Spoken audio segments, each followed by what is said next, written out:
everyone to our alternate cybersecurity presentation. How can smaller businesses defend against cybercrime? It's an unfortunate fact that the cyber criminals have turned to attacking smaller businesses. Larger businesses used to be attacked a lot, but now they've got very good cybersecurity protection. And so smaller businesses are now the targets of attack. So this is a compilation of smaller presentations that we've already published. And it's a longer presentation, but we're going to go through all the details how smaller businesses can defend themselves against cybercrime. So let's have a review of what is cybercrime, first of all. Well, cybercrime is theft and extortion. Different methods are used to steal money from businesses. And just like we have physical security for our businesses, we put locks on the doors and windows, we have access control for personnel, we have CCTV monitoring, we have intruder alarms. Well, we need equivalent protections for cybersecurity because criminals are attacking our businesses through our computers. And they're attacking businesses by stealing and selling information, by locking access to the information inside the business. And so data theft and extortion are now much bigger than physical attacks. And we can see from the chart that in 2023, we believe that the cost to businesses for cybercrime is going to be around $11.5 trillion, a huge amount of money, and it's only increasing. And so it's important that your business is not the next victim of cybercrime. So let's see more information about cybercrime. It's increasing fast for small businesses. It used to be big businesses were getting attacked. Now they're well protected, and so the small businesses are getting attacked. It used to be that the criminals could get millions of dollars out of the big businesses, but now they're looking for smaller amounts of money. In 2021, it was averaging just over $500,000. Now it's going to be more. And the attacks on businesses are much more frequent. What the criminals have done is to automate the attack process so that they can attack many more smaller businesses. And in 2020, around 700,000 small businesses were attacked. In 2023, it's going to be about 1.5 million smaller businesses. So what do small businesses invest in cybersecurity? Well, antivirus software is popular, a very good choice, 58% of businesses. Firewalls, 49% of smaller businesses, so that's also a good choice. VPNs, which is secure remote access to the network, around 44% of businesses. There are methods of protection like two-factor authentication, which is less than 1% of small businesses. Now, when you look at big businesses, well, 100% of banks have two-factor authentication, and probably 98% of all large businesses have two-factor authentication. And we'll talk about that because that's an important method of protecting a business. Now, thieves break into business computers from the internet to access information. They're going to steal data and try to sell that data, or they're going to use that data as a method of extortion, maybe threatening to publish that information on the internet in order to extort money, or maybe preventing access to that data.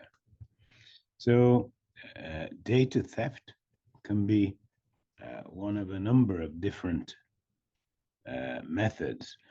It could be that the company has valuable information that a foreign government or a foreign corporation wants to steal. It could be that this is a business that's in the defense area.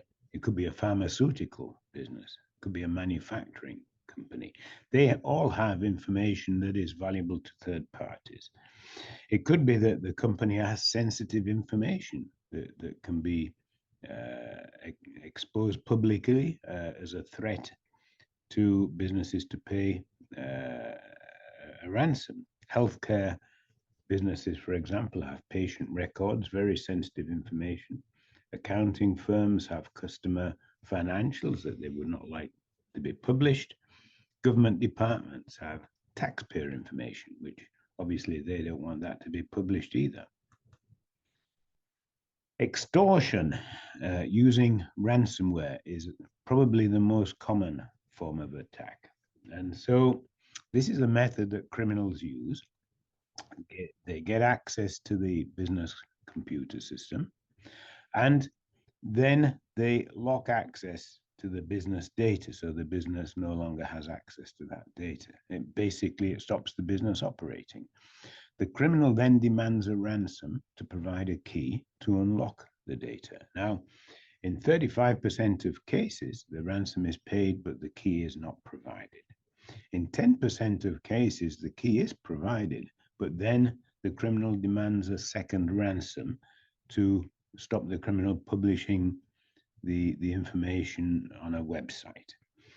Now, it's important to note that criminals now don't need technical skills, because they can contract those technical skills from a criminal business called ransomware as a service, and that will get a percentage of the ransom. And so the criminal attacks has been opened from technical people to any type of criminal. It includes mafias and organized crime.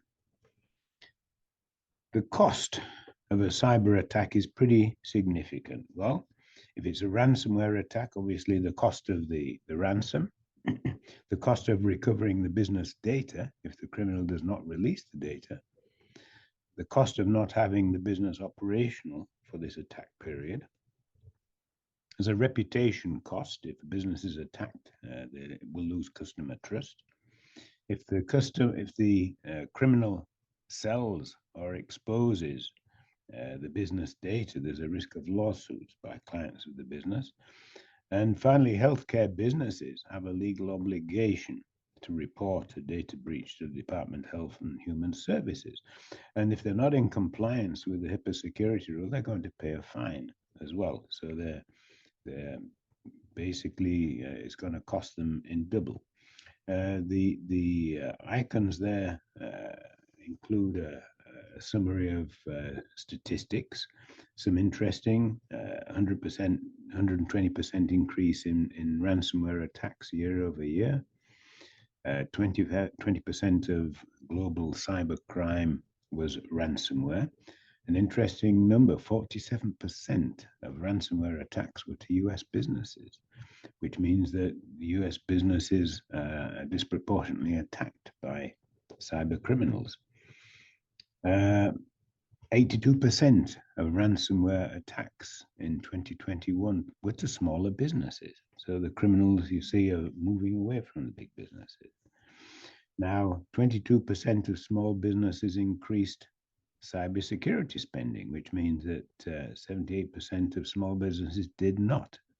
51% of small businesses have no cybersecurity measures.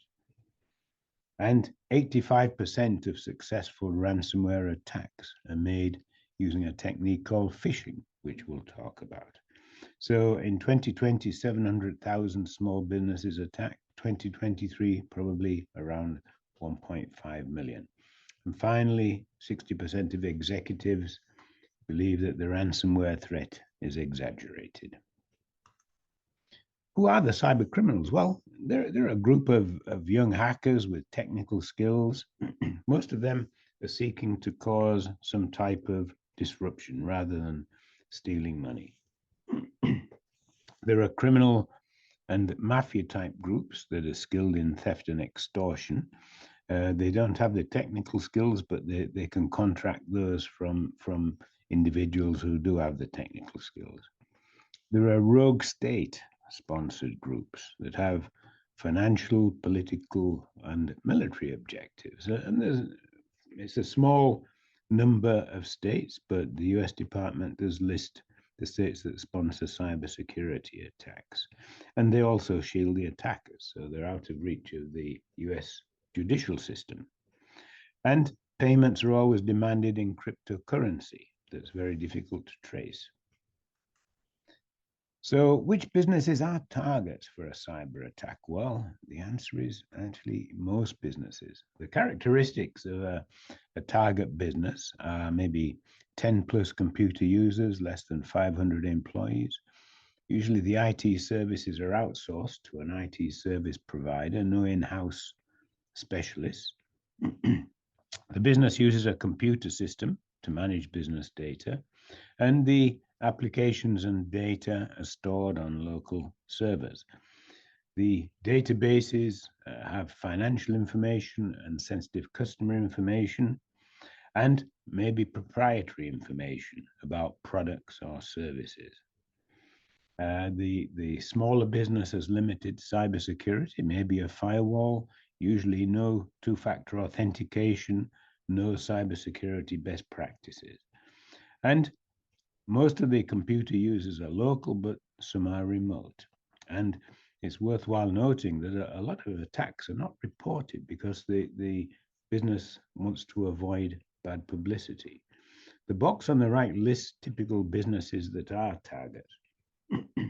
Healthcare comes top, but then we have education, law firms, accounting firms, financial services, distributors, retailers, insurance, hospitality, travel firms, logistic, even NGOs, charities are not immune. Real estate, construction, software manufacturing, auto dealer, restaurant chains, pharmaceuticals, and finally casinos. That is not a complete list, but it gives you an idea of the types of businesses that are attacked. And one interesting point, when the cyber criminals get access to the servers, what they may do first is look at the business financials to decide if the business is worth attacking, if it has the money. If it doesn't, then they may move on to the next business. If they see that the business has a lot of cash in reserve, then they're going to increase the amount that they're going to demand in ransom. So healthcare, the number one, unfortunately, healthcare businesses usually have limited cybersecurity. The smaller businesses, larger hospitals have good cybersecurity. The smaller businesses will pay the extortion demand quickly because they're very concerned about patient records. And also the healthcare business has to report the data breach to the Health and Human Services Department and identify the number of patient records breached. Educational institutions also easy to attack. They don't have the budget to spend on cybersecurity. And in their case, they hold student records, personal information. Usually educational institutions also don't have much money to pay ransoms. And in fact, some states have prevented the educational authorities paying ransoms. So we also have any business that holds sensitive information and depends on access to that information. A law office, an accounting firm, financial advisor, distributor, manufacturer, basically includes most businesses. And we know that big businesses with IT departments invest heavily in cybersecurity, so they're well protected against an attack. How many businesses are we talking about? Well, in the USA, we have just over 33 million small businesses that are at risk, and they employ just about half the US workforce. So they are a significant part of the US economy. Now, the data we have indicates that around 16 million of these businesses have installed firewalls. So that means around 16, 17 million businesses don't have firewalls. And almost no smaller businesses have protection against the methods that the criminals use, password theft and phishing attacks. And the reason they don't have this type of protection, they can say that no products are available or the products cost too much. Lack of awareness about cyber attack methods, which means they don't have access to cybersecurity experts. Lack of skilled professionals to install cybersecurity professionals. There is unfortunately a huge shortage of people with cybersecurity skills in the US workforce. The numbers indicate there's open opportunities, job opportunities for around 600,000 people with cybersecurity skills. Those people are not there to fill those vacancies. Some businesses have to comply with cybersecurity standards. One is PCI DSS, Payment Card Industry Data Security Standard. Any business that receives payment using credit cards has to comply with PCI DSS. HIPAA, the HIPAA security rule, is a requirement for any health company or any business that provides services to health companies, such as health insurance. And also, the government recommends that businesses adopt the NIST cybersecurity framework. That's the National Institute of Standards and Technology. Any business that is a government contractor or in any way interfaces with government entities will have to comply with the NIST cybersecurity framework. All these three require two-factor authentication to access information. And many smaller businesses that accept credit card payments do not have two-factor authentication. And so they're really not in compliance with PCI DSS. Let's look at methods of cybercriminal attacks. How do the cybercriminals attack? Well, they have basically two approaches. One is the external attack, and another is the internal attack. The external attack requires the criminal to get access via the internet into the business network. And if there's no firewall, then that attack is fairly easy because there are known methods of getting access to routers. If there is a firewall, that's going to block the external attack.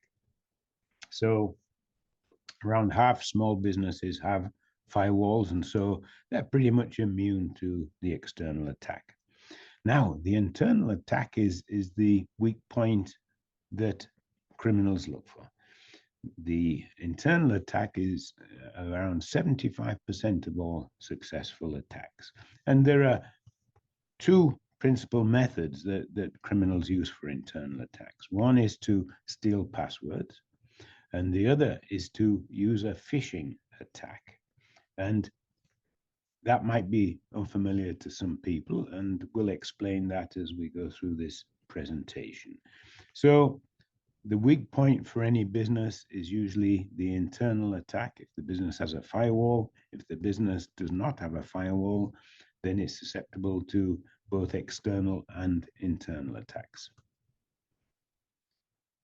Now, this reinforces the need for a firewall. Business without a firewall can be easily attacked through the network router, the ISP router. With a firewall, it blocks attacks. And what we would like is also external access, such as remote computers, to access using a VPN, virtual private network, which means that the communication is encrypted. And so it prevents the attacker getting access through some external method. The internal attacks are illustrated in this diagram. One is password theft, and the other one is the phishing attack. Now, the password theft means maybe impersonating some employee of the company in order to get the password. The phishing attack relies on installing a piece of software on a computer in the network, which gives the attacker remote access to that computer. Now, both these methods bypass the firewall. The firewall offers no protection from either password theft or a phishing attack. And this is why we have other methods that protect us from these attacks. And this other method is called Zero Trust Network Access, ZTNA. And ZTNA also has other features that we'll discuss.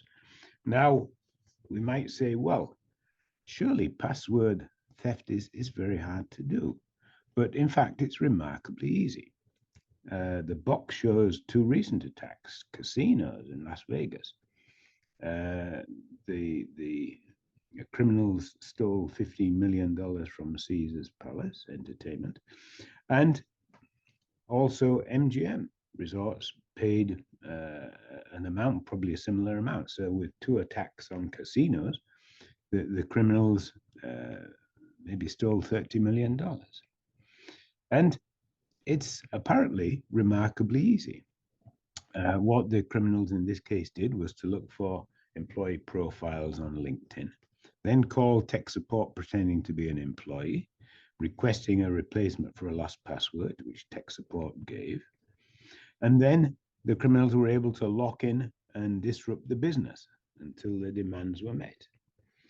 Now, the reason it was easy for these criminals was that there was no two-factor authentication. And what does two-factor authentication mean? It means that with a password, the criminal does not get access. The criminal needs one more thing, which is a code from a phone, which we all use to access our bank accounts. And so a large company like MGM or Caesars did not implement basic cybersecurity methods of protection like two-factor authentication. And so that gave the criminals access to the business computers. Now, around 85% of successful internal attacks use phishing, and we've all seen this. It's a fake message pretending to be an organization that we know, like Amazon or a credit card company or a government agency. And the message outlines some problem that needs to be solved or some special offer where it can be obtained by clicking a link. And so once the link is clicked, what happens is that the browser page communicates with the criminal server, downloads a virus called a Trojan virus and installs it on the computer. And so that gives the criminal remote access to that computer. This diagram illustrates this more clearly. So the process is this. The criminal sends out the phishing messages to as many employees in the company as possible using various names that are impersonated in the messages. Eventually, someone will click on a link, and this method is successful around 98% of the time. So somebody clicks on a link. So the Trojan virus is installed on the computer, which then requests instructions from the criminal. And the criminal sends hacking commands to get access to the data servers. And eventually, once the data servers have been encrypted, a ransom message is put on the user computer display. As I said previously, this bypasses the firewall. The firewall provides no protection. Okay, so once the criminal is able to steal the data from the servers and encrypt the data, then the business has to pay the ransom to get access to that data again. It's important to note that even business server passwords do not stop this type of cyber attack. If we have business servers, for example, with the Microsoft Active Directory login, our computers cannot even get access to the network until we provide the login. However, that doesn't stop a Trojan virus because the remote attacker is going to use that Trojan virus to get access to the server operating system. The computer has access to the network. The criminal is going to scan for IP addresses and then attack the server IP address and look for operating system exploits. This means weaknesses in the server operating system that have not been patched by security updates. And so the criminal will use these weaknesses or exploits to get access to the data server. Now, once again, zero trust network access can block this type of attack, whereas the Active Directory login cannot. So how do businesses know when a cyber attack is in progress? Well, they do not know. There is no way of knowing that a cyber attack is in progress. Criminals are very careful not to alert any computer user, even if that computer has a Trojan virus and the criminal is using it without the user's knowledge. In many cases of data theft, the criminal had access to the computer system for several months, and they were stealing data during that time. And usually that type of theft is only discovered by an accident, such as when maybe a program stops working. Now, an attack can be detected and alerted when network traffic is monitored and monitored to identify any type of intrusion or a rule breach. And this is also part of the Zero Trust Network Access cybersecurity protection, because we impose rules and we detect if those rules are breached. Let's discuss how you can protect your business from a cyber attack. Well, there are several tools and methods that you need. First of all, let's look at the tools that we have for cybersecurity protection. Obviously, the most important is the antivirus software. The criminals try to attack with viruses in many cases.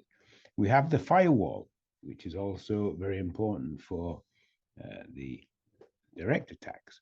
We have remote access, VPN encryption, which prevents a criminal using the remote access ports. We also have other techniques like email security and virus checking. Now, a lot of the smaller businesses have those. The big businesses have those. But what the big businesses do have are the additional components, the network intrusion monitoring and alerting, the network edge access control, and the device and user authentication using two-factor authentication. And these are to prevent the internal attack. So a lot of smaller businesses, around half of them, do have some external attack protection, but no internal attack protection. Bigger businesses, IT departments have all those protections, okay? And we can see we have some percentages here. Antivirus software, 58% of small businesses. Firewalls, around 49%, around half. VPNs, which gives secure remote access, around 44%. Then email security, around 25%, using products like Microsoft 365. Now, larger business departments install those three areas that I was talking about: the network intrusion monitoring, the network access control, and the two-factor authentication. And so Zero Trust Network Access combines exactly those three areas of cybersecurity into one type of controlling mechanism, which it would be very beneficial for smaller businesses to install. Now, external attacks to the business, there are 5 points of protection. The first is the firewall, which I've described already, that blocks a direct attack. The antivirus software, which is a method of planting an attack inside the business. The VPN for secure remote access. A cloud service for data sharing between people inside the company and outside the company that has virus checking. And then email security. We want to check emails for any type of malicious attack, any type of link or attachment that might be used to attack the business. The internal attack protection is the Zero Trust Network Access. And what this does is physically block access to the network until the device or user has been authenticated. And there are 4 principles for zero trust network access. First is to permit access only for authorized devices and users. And we are going to check the identity of every user and device attempting to access the network. For users, we're going to use multi-factor authentication, which is in most cases two-factor authentication, which will block password theft. Users and devices are given access only to the specific network resources they need to perform their tasks. And this limits potential damage that can be caused by a compromised device. That's a device with a Trojan virus installed. We also impose restrictions on the internet, what can be accessed and what is blocked, because we know there are potential attack vectors and compromised websites out there. And then finally, we have continuous monitoring of network activity. So we're going to identify potential intrusion threats, and we're going to send alerts to the administrator so that action can be taken very quickly. And so to summarize, we're going to block the use of stolen passwords. We're going to block attempts to access using phishing. And we're going to continuously monitor what's going on to identify other types of intrusion. So zero trust network access stops password theft by imposing a rule that additional information has to be provided in addition to the username and the password. Usually this is a one-time password that's obtained from a mobile phone. And we're all familiar with this because this is how we access our bank accounts. We can strengthen that using three-factor authentication, which means inside a network, the user can only access from a very specific device that's already been pre-authorized to access the network. And then a username and password are provided, plus a one-time password from a mobile device. Zero trust network access can stop a phishing attack by what we call locking down parts of the network and parts of the internet. If we configure our ZTNA to allow access only to those websites that the business needs, then we immediately block a phishing attack, because even when a user clicks on a phishing link, it's not possible to access that server. And so the Trojan virus will not be installed. We also impose restrictions on what can be accessed on the local area network, block access to servers, to resources in the network that user has no business accessing. And we can also use these rules to identify when there's an attempted breach of the network, because if somehow a Trojan virus was installed on a computer, then that criminal will try to access parts of the network that may not be allowed for that user.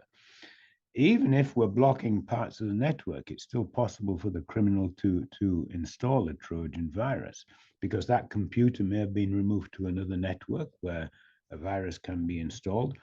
Or else a technique that is used by criminals is to send out flash sticks with Trojan viruses installed. And believe it or not, that's successful in around 45% of cases. They mail out flash sticks to employees.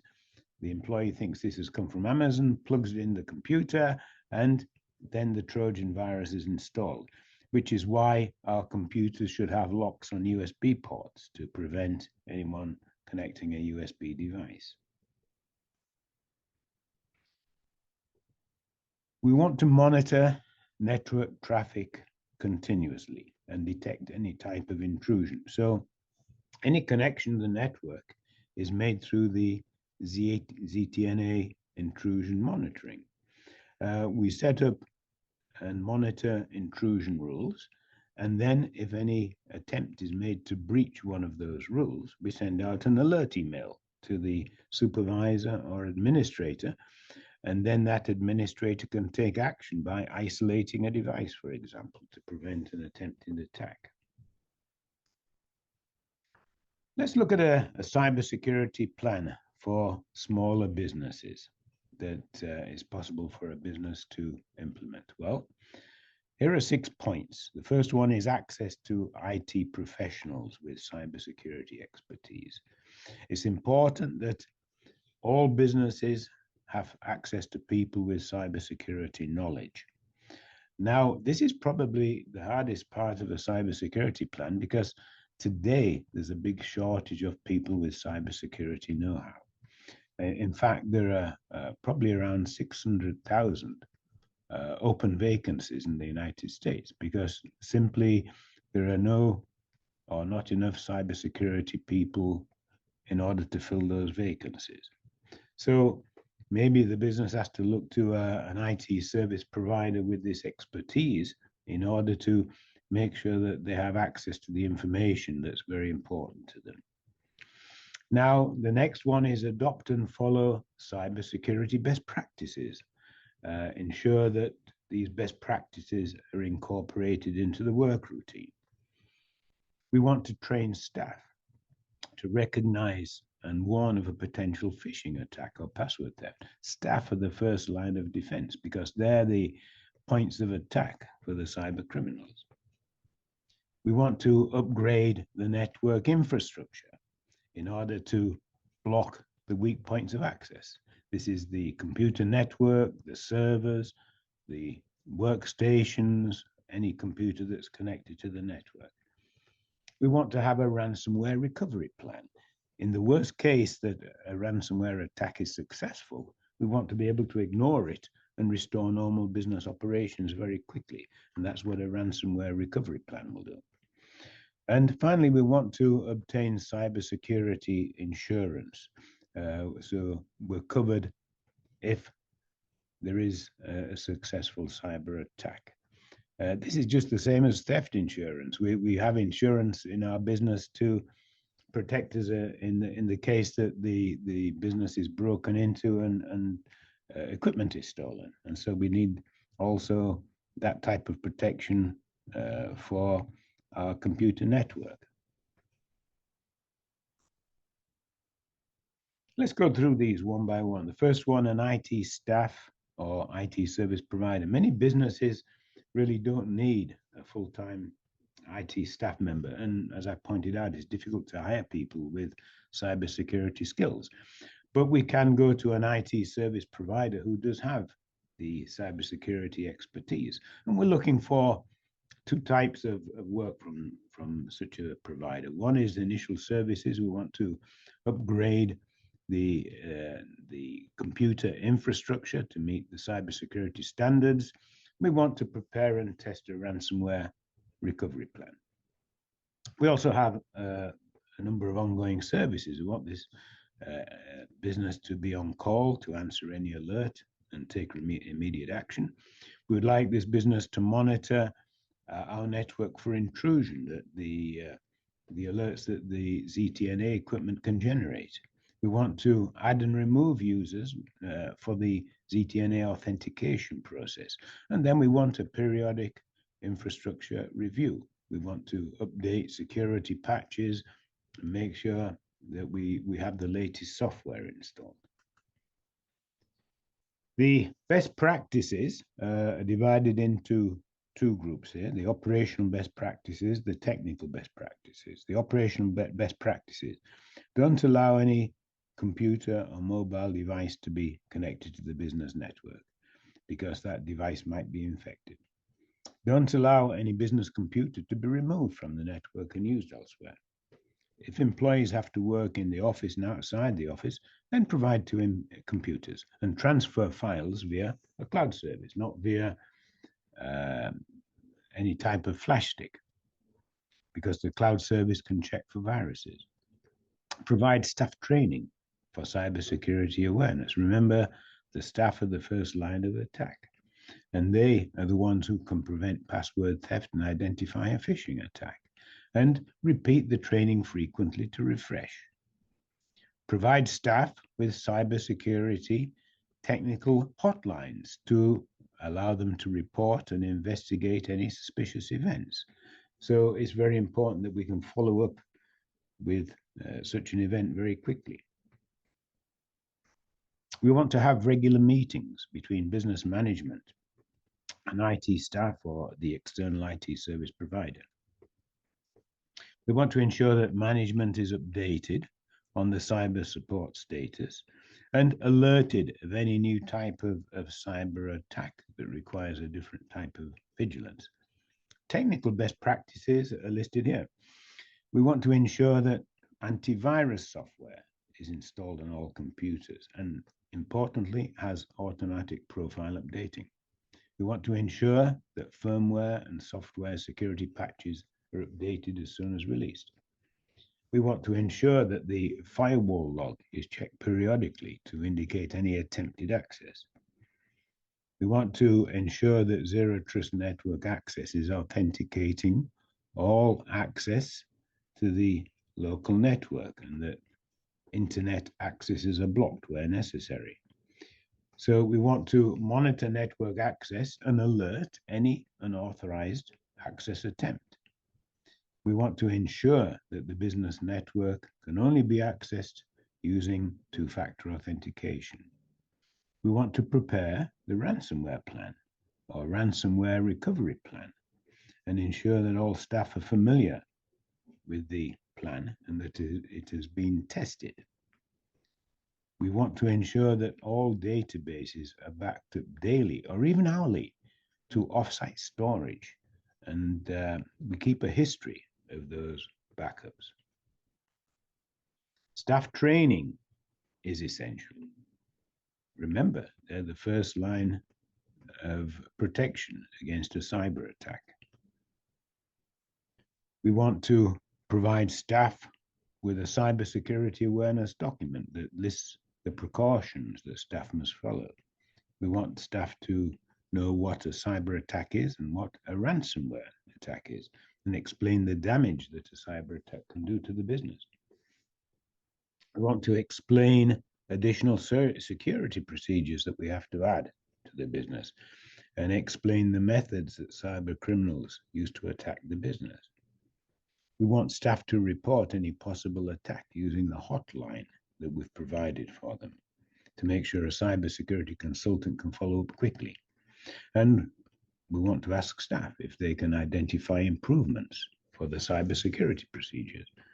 Now, that hotline is very important because if somebody on the staff identifies a possible attack, we want that to be answered quickly and the action taken quickly. And we want to also encourage and reward staff for participation with the cybersecurity awareness training, because they're the most important protection we have. Now, the infrastructure is the weak point where criminals attack the computer infrastructure. So to review, all computers must have antivirus software, frequently update security patches, stop a direct attack using a firewall. We want to install the Zero Trust Network Access cybersecurity to prevent password theft, prevent phishing, and detect and alert intrusions. Then we have data backup off-site. We want that to be write-only with no local access, and where possible, move applications and data to the cloud. We want a ransomware attack recovery plan.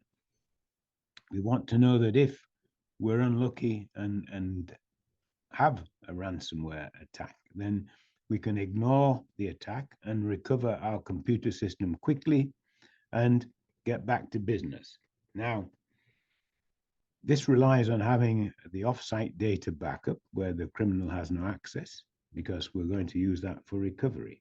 Now, we want to have a number of steps for preparation. Have recovery support ready if required, which is our IT people. We want to write an attack recovery procedure and plan a budget for that so that everyone knows what the procedure will be. We want to back up business data daily or hourly with our offsite storage.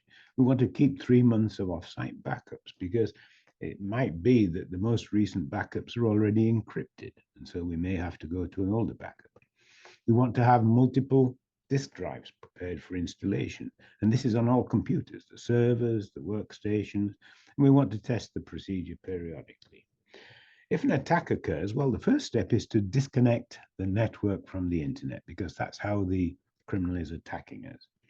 Then we're going to replace all computer disk drives, servers, and workstations. The server disk drives are probably encrypted, so we have no access to that data. The workstations, at least one workstation may have a Trojan virus, which is how the criminal was attacking. We don't know which one, and so we're going to replace them all. And then finally, we're going to restore the data from the backup. Now, this is not expensive. A workstation hard drive might cost $50. A new SSD, a server hard drive may cost $150. So it's not an expensive replacement. After the attack and before we reconnect the network to the internet, we want to investigate how the criminal accessed the network. It could be that this was a phishing attack, and so we've already replaced the computer drive which had the Trojan virus. It could be that the attack was via a stolen password, in which case we need to change all the passwords before we reconnect to the internet. Cybersecurity insurance is important, just like theft insurance. But the insurer will want us to complete a series of cybersecurity steps, exactly the ones we've been looking at. Install the internet firewall, have two-factor authentication, staff cybersecurity awareness training, update security patches, have a plan to do that, have antivirus software on all computers, and have a tested recovery plan. And that has to be kept up to date, because if a claim is made, the insurers are going to check that the measures have been maintained. If they have not been maintained, the insurers will not pay out. We want to prepare a budget. We have initial costs and ongoing costs. Well, initial costs, we have IT investment costs. We need to upgrade the infrastructure and put in the security provisions that will protect us. We have an administrative overhead. We need to have a person on our staff who need not be familiar with cybersecurity, but interfaces with someone who is familiar with cybersecurity, maybe outside the business. And so that person is responsible to ensure that all the measures that are described have been installed. And so we ensure security of the business. The ongoing expenses, well, that's quite a list. The staff awareness training, the IT service to monitor intrusions, IT service to upgrade security patches, IT service to upgrade equipment. Very important. We need to maybe upgrade older equipment. We have computers which use Microsoft Windows. Microsoft upgrades Windows. And so we have to make sure we get the latest upgrade installed. And it might be that the upgrade can't be installed because the hardware is too old. And so we have to replace computers. It's the case with Windows 11 now. It won't run on older computers. We have to buy new ones. We have the service for the offsite data backup storage. We have a retainer for our IT service company that will be on call in case of a ransomware attack. We have a retainer for the cybersecurity specialist that's going to be the one who's called if any member of staff detects any type of attack. We have service charges for cybersecurity products, software upgrade, annual license fees, that type of thing. And then we want a periodic business inspection by a cybersecurity professional. Now, let's look at specific computer network steps that we need to use to protect us against a cyber attack. Now, this is a summary, a repeat of what was in the previous section. All computers must have antivirus, frequently update security patches, firewall, ZTNA, data backups, move applications. The diagram highlights all these points on our network. that network, that diagram represents the network in your business. And so those are all the points that we have to upgrade. And there's a lot of them. There's a lot of upgrades because those are all the points of weakness that the criminal is going to attack our business. And so we want to prevent that. I'll go through them one by one very quickly. Install antivirus on each user computer. Well, not all companies have antivirus software installed, and we want to make sure they have it.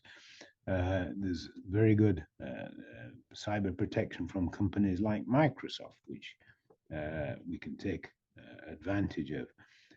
Several other types of cybersecurity software that we can use as antivirus to protect basically to stop the installation of a virus on the computer that may be used to attack our business.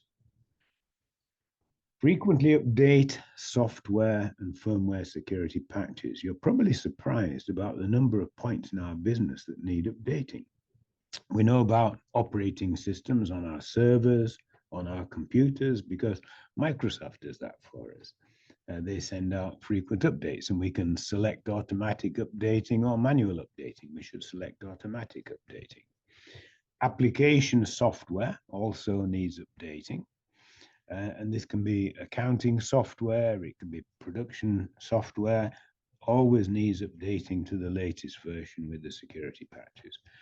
And then we have a surprise because we have a lot of firmware in our networks, and that has to be updated. The firewall, for example, has firmware. The network router has firmware. A switch, a VLAN switch has firmware.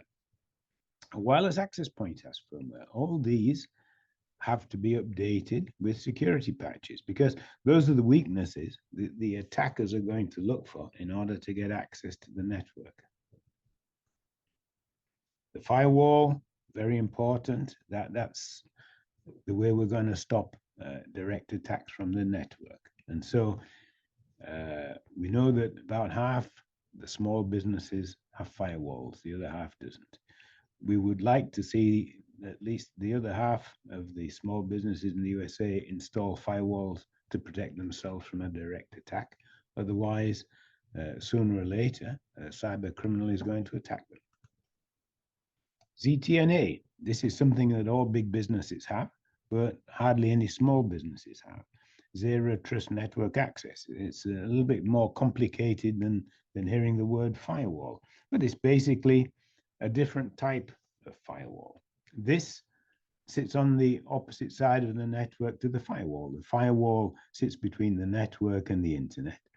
The ZTNA sits between the business network and any device which connects to that network. And the purpose of the ZTNA is threefold. First, we're going to make sure that any device that gets access to the business network has been authenticated. We know who they are and we know what they're going to do. Secondly, we're going to set rules that are imposed on any device or user. And these can be different for every user. And so we're going to determine what can be accessed and what is not accessible for that user, both on the local network and also on the internet. And so that's a very important method of preventing an attack, or at least reducing the likelihood of an attack. And then finally, we're going to monitor network traffic. And so we're going to use the rules we've set to alert any attempt to breach those rules. We want to identify any device that's not authorized because that might be an attempt to attack the network. We want to report failed authentication attempts because that might be somebody trying to use a stolen password. And we want to make sure that the administrator is alerted for any attempted intrusion into the network that has not been authorized. Okay, so this is basically quite a straightforward product, but provides a high degree of protection to a business network. And now it's becoming accessible to smaller businesses. In the past, only big businesses could afford this type of product from big companies like Cisco or Palo Alto Networks, and cost was in the range of tens of thousands of dollars to hundreds of thousands of dollars. Now, this type of equipment is available for less than $1,000, the price of a small business firewall. Offsite data backup.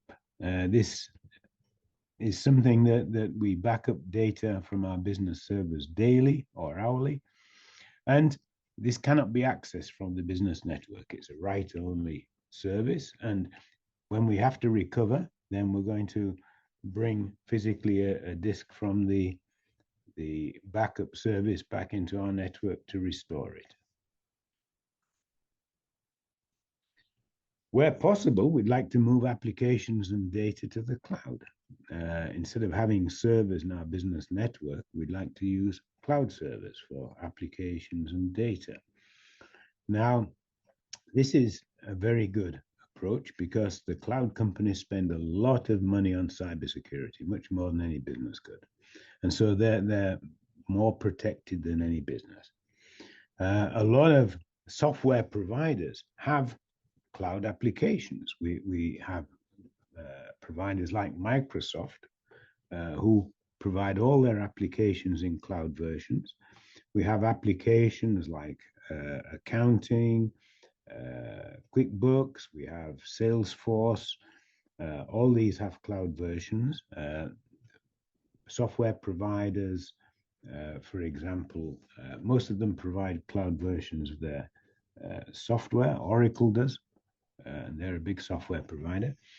A business may have custom software that was developed for that business, in which case there's no equivalent cloud service. And so the customer would have to pay an IT service company to migrate that to the cloud. And so there's work required to move that application to the cloud, but it can be done. And most of the time this is done using VM or virtual machine type applications where the software is run as a virtual machine and accessed through a screen.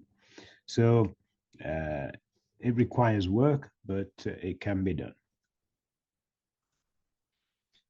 I'll tell you now about the Orthonet ZTNA cybersecurity products. This is a family of products developed for small businesses that incorporate the Zero Trust network access strategy. And this has been outlined previously. We know that we're going to identify and authenticate users and devices. We're going to control access to the local network, control access to the internet, and continuously monitor for any access attempt. And so the purpose of the equipment is to stop password theft, stop phishing attacks, and as it's doing this, monitor for any type of intrusion attack. Okay, and so this is a product, a box that's installed in the network, and one side of this box connects to the business network, and the other side of the box connects to all the different devices that require access to the network. And so we can implement two-factor or three-factor authentication, and we're going to monitor anything that's done over the network. So using this technique, we can stop any type of password theft attack. We can stop any type of phishing attack, and we can ensure that if there is an attempted intrusion, we get to know about it very quickly and we can put a stop to it. Orthonet has two products, one a smaller product for smaller businesses up to around 15 employees, and another one for maybe in the range of 50 to 100 employees. There's no employee limit on these products, but there's a performance limit. So it really depends what type of work the employees are doing. But it will give you some idea of the size of the business where these products are installed.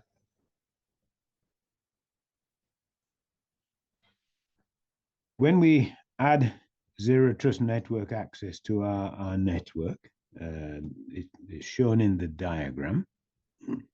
So we connect all our devices networks to the ZTNA box, which then connects to the business network, the servers and the printers. If we have remote access, that will be done through a VPN in the firewall, and that has to connect to the ZTNA box as well. We also connect any Internet of Things devices. If we have AC controllers, equipment controllers, we also connect those to the ZTNA product. Finally, we have a dedicated administration port where we connect a computer, and this does the configuration and administration of the device. And that port is not connected to the network for security reasons. Here are a list of the access features. We have another presentation which goes into detail about the features of the product. But in summary, we have a number of authentication rules that we can apply to both devices and users. We have filtering rules for both the local network and the internet. And those filtering rules serve as a method of detecting any intrusion. We have monitoring of intrusion attempts and alerting. And then we have a list of reports where we can look at what's happening to our network. And so this gives us a pretty comprehensive protection for our network.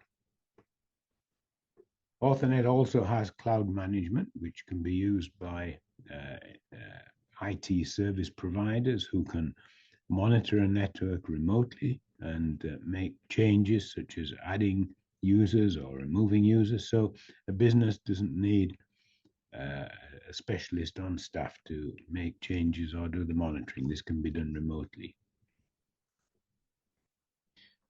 The Authornet ZTNA product is a little bit different to other products out there on the market. First of all, it's a lower cost, but it doesn't have any additional charges as well. The software upgrades are free. There's a free support service. The product has a long lifetime, and there are free video training for both users and installers. Most of the other products out there, well, first of all, they're not such low-cost products. They're designed for bigger companies.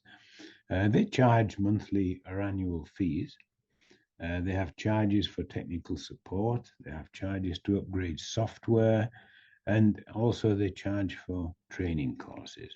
And so the Authornet ZTNA offers a lot of advantages for smaller businesses. Now, I'll just remind you that the ZTNA does not replace the network firewall. It complements the network firewall. A network firewall is essential for a direct attack to the network. And the ZTNA covers the internal types of attack, the password theft, the phishing attack, and also monitors what's happening in the network. And so it's important when you add an Authornet ZTNA product, you also have a network firewall to protect the internet side of the network. The Authornet has 4 advantages for businesses. Well, the first one I've mentioned, it reduces the cybersecurity cost. It's a very economical product. The product is easy to install. It needs to be installed by somebody with technical skills, but the person doesn't need special training as that person would if installing products from companies like Cisco. And we do offer free installation training videos also. The ZTNA product from Authornet has the 3 essential cybersecurity features to stop password theft, stop phishing attacks, and monitor for intrusion. And the cloud also supports IT service providers who can then provide 24/7 coverage for businesses. The Authornet products all have free support for customers and installers. We have a support page on our website. We have the manual, which can be downloaded, and there's the link for the manual. We have videos for social media, shorter videos. We also have training videos like this one, that go into a lot of detail about how to protect your business. Now, let's close with the summary. The financial losses that a business might face. Well, this basically repeats the previous slide, but it's worthwhile understanding what the cost will be if we don't have cybersecurity protection. So it's very important to protect our businesses. The cost is much less than the cost of an attack. Cybersecurity insurance, well, that's essential, just like any type of theft insurance, but the insurer will want us to complete a number of cybersecurity steps that we've been explaining in this presentation. So the essential checklist, vigilance. We want to be vigilant.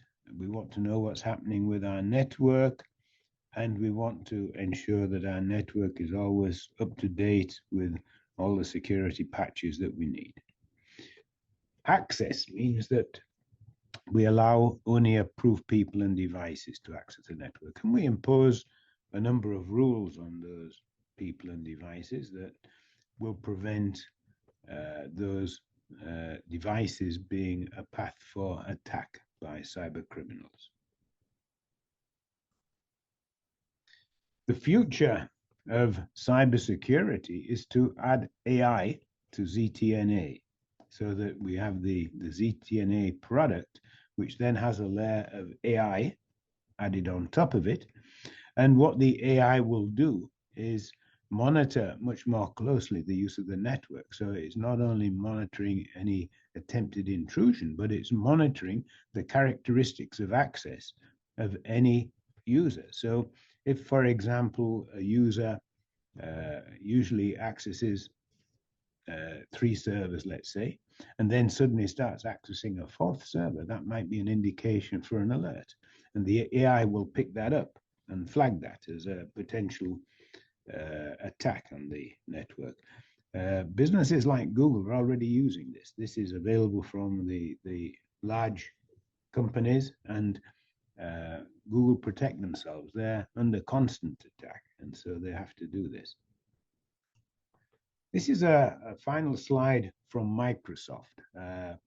Microsoft have excellent cybersecurity products, and they also do a lot of cybersecurity research. This slide comes from the Microsoft Digital Defense Report published a few months ago. This is page 114. And according to Microsoft, if we just implement 5 steps of protection, we're going to reduce our risk of a cybersecurity attack by 98%. And so Microsoft are telling us that by using 2-factor authentication, zero trust, antivirus, security patches, and the firewall, that we are going to reduce our probability of attack by 98%. We can take this further, because if we add staff awareness training, add cybersecurity best practices, and add the ransomware recovery plan, we're going to get pretty close to 100% protection. It's never possible to get that 100%. The last 1/10 of 1% is the hard part, but we can get pretty close to being secure from any type of attack. Well, thank you very much for watching. We appreciate your participation in watching these videos. If you do have a question, please give us a call or contact us. The email is there, info@orthonet.net. Okay, so thank you very much, and see you again in the next video.